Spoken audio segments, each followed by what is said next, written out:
percaya meski tak melihat. Yohanes 20 ayat 29b. Berbahagialah mereka yang tidak melihat namun percaya. Saudara yang kekasih dalam Kristus, menjadi persoalan bagi orang Kristen yang belum dewasa adalah ketika Allah yang disembah dan diakui ada, ternyata tidak nyata terlihat dan terdengar suaranya dalam kehidupan nyata ini. Tidak nyata artinya tidak dilihat, tidak ditemui dan dialami secara fisik, juga tidak dapat dirasakan dengan indera manusia. Seperti misalnya tidak mendapat penglihatan, tidak juga diangkat ke sorga, seperti ada yang bisa katanya naik turun ke sorga. Tidak pernah mendengar suara Tuhan secara nyata, suaranya itu tidak terdengar audible, jelas dan ada bunyinya. Kesalahan terjadi dalam kehidupan orang percaya karena menganggap bahwa memiliki pengalaman nyata secara harfiah dengan Allah sebagai tanda atau ciri kedewasaan rohani. Pengalaman-pengalaman tersebut dipandang sebagai ciri orang yang istimewa di hadapan Allah dan lebih dikasihi Allah dibanding dengan orang percaya yang tidak atau belum mengalaminya. Seolah pengalaman dengan Tuhan menjadi tidak lengkap ketika ia tidak dapat dialami dengan secara nyata. Saudara yang kekasih dalam Tuhan, Thomas salah satu orang yang berani menyampaikan pikirannya dalam Yohanes 20 ayat 25, firman Allah yang hidup. Ketika mereka berulang-ulang berkata kepadanya, "Kami telah melihat Tuhan." Ia menjawab, "Aku tidak akan percaya kecuali kalau aku melihat luka-luka bekas paku pada tangannya, serta menusukkan jari-jariku ke dalamnya dan memasukkan tanganku ke dalam lubang pada lambungnya." Orang Kristen yang percaya kepada Tuhan hanya karena tanda-tanda lahiriah atau hal-hal yang bersifat spektakuler sedemikian adalah orang Kristen yang invalid, seperti seorang cacat fisik yang membutuhkan kayu penopang. Perlu bukti, bukan percaya meski tidak melihat. Dalam Yohanes 20 ayat 29 bahasa Indonesia masa kini, maka Yesus berkata kepadanya, "Engkau percaya karena sudah melihat aku, bukan? Berbahagialah orang yang percaya meskipun tidak melihat aku."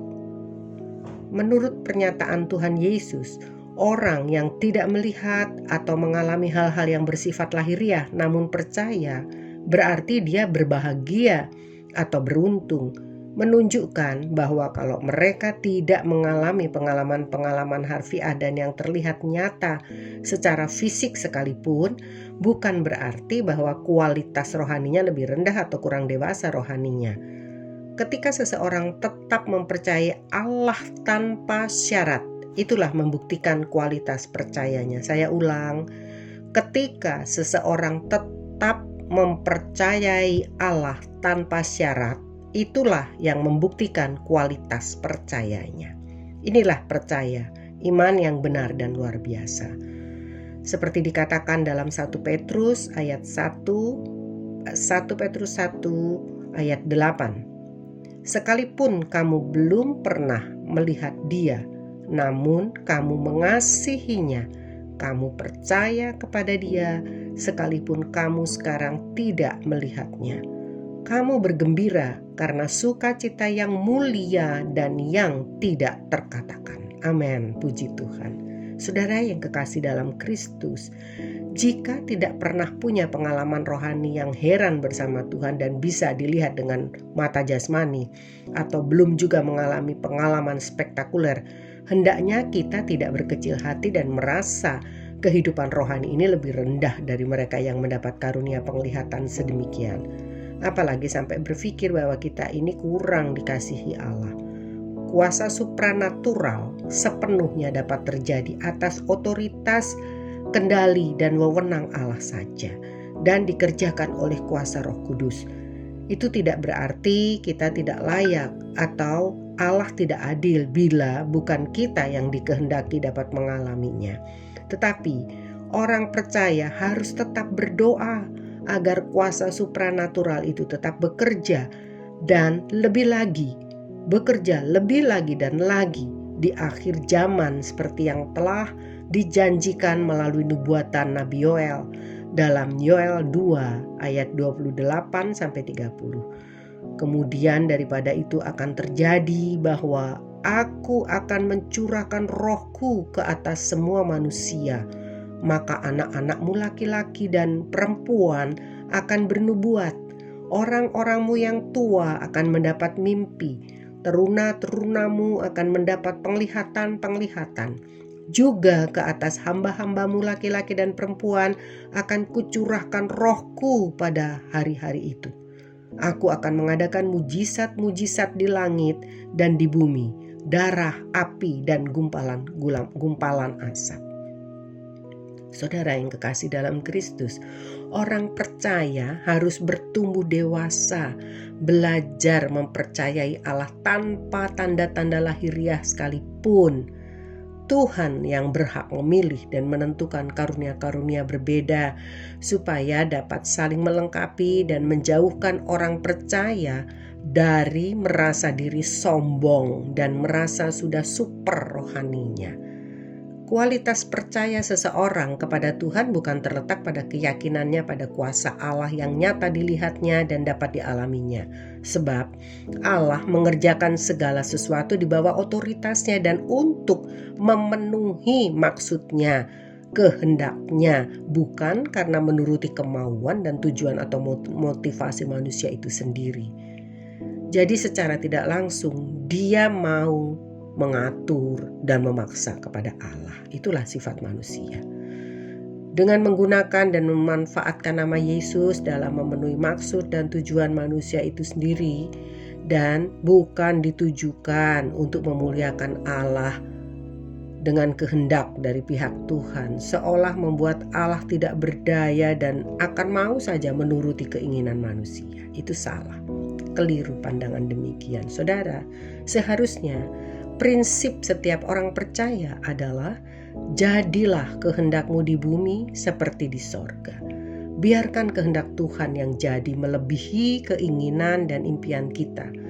Alkitab memang berkata bahwa apa yang kita minta dalam nama Tuhan akan dilakukan olehnya. Yohanes 14 ayat 13. Namun kita pun harus melihat konteks dari ayat tersebut, bahwa mereka yang meminta dalam nama Tuhan adalah orang yang telah percaya kepada Tuhan dan juga dipercaya oleh Tuhan untuk melakukan dan melaksanakan tujuannya, pekerjaannya. Yohanes 14 ayat 12. Jadi janji Tuhan berkaitan dengan permintaan dalam nama Tuhan Yesus tersebut bukan untuk kepentingan diri sendiri, bukan dimaksudkan untuk memenuhi kepentingan manusia dan dijadikan tujuan dari manusia itu sendiri, melainkan semuanya hanya untuk kepentingan Tuhan semata dan untuk memuliakan namanya.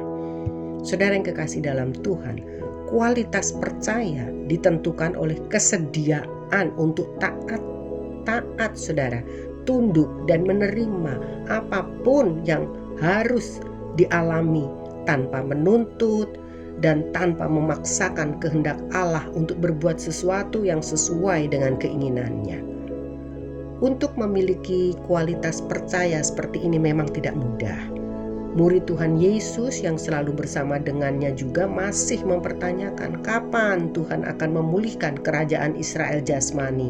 Itu dikatakan dalam Kisah Para Rasul 1 ayat 6 sampai dengan 7. Hal ini menunjukkan mereka belum sepenuhnya memiliki kualitas percaya yang dalam pada waktu itu. Seperti ketika awal mula kebangkitan Tuhan, tidak banyak yang percaya karena belum melihat tubuh Tuhan. Puji Tuhan, setelah melalui proses panjang dan para murid akhirnya dapat mengerti dan menghidupi kualitas percayanya. Itu dibuktikan ketika mereka berani mempertaruhkan nyawa demi iman kepada Tuhan tanpa syarat. Hal itu dialami oleh Petrus, Yohanes, dan murid-murid lain mereka yang menjadi martir dan mati syahid karena nama Tuhan, karena pekerjaan Tuhan. Mereka tidak lagi menuntut Tuhan melakukan sesuatu bagi mereka, tetapi menyerahkan diri dalam kepercayaan sepenuh bahwa Allah memelihara jiwa mereka. Saudara yang kekasih dalam Kristus, jika para murid mengalami proses panjang untuk mendapat kualitas percaya ini, begitu pula dengan kita.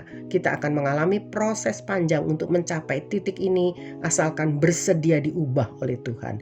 Kesediaan tersebut akan tercermin dari kehidupan kita yang tidak menuntut Tuhan, tidak menjalani, tetapi menjalani maksud saya semuanya dengan iman, percaya, walaupun tidak melihat. Ketakutan dan kekhawatiran kita pasti lenyap jika dibandingkan dengan kepercayaan kita terhadap kebijaksanaan Tuhan yang sempurna.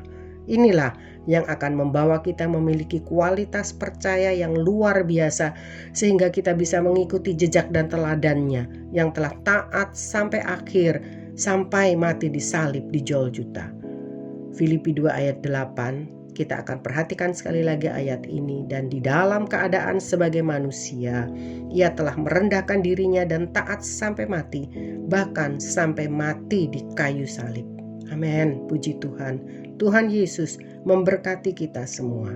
Percaya saja meskipun kita tidak melihat. Sekali Yesus, tetap Yesus. Haleluya.